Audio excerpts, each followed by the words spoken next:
As voces brancas do coro Cantar delas e a ofrenda floral en memoria das mulleres asasinadas simbolizaron o rexeitamento e a unidade fronte á violencia machista no acto institucional do Concello de Lugo polo 25N que presidiu a alcaldesa Lara Méndez. Para que todos teñamos as mesmas oportunidades, para que homes e mulleres sexamos iguales.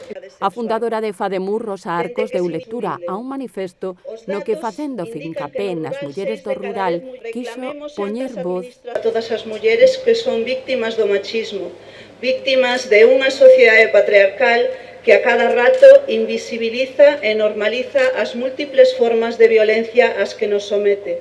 A xornada continuou cunha mesa de diálogo sobre a violencia de xénero digital na que se alertou do avance de casos que medran a parto o auxe das novas tecnoloxías.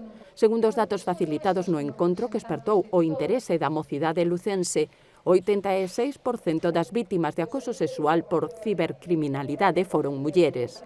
A mesa redonda promovida pola Concellería de Muller e Igualdade estivo moderada por Dolores Varela do Foro Feminista de Lugo e contou con varios expertos na materia.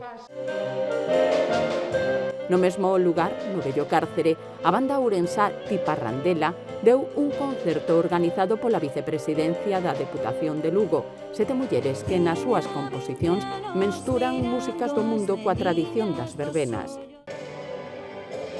Outra das propostas culturais do 25N veu da man da campaña Querémonos vivas, libres e iguais lanzada pola Deputación.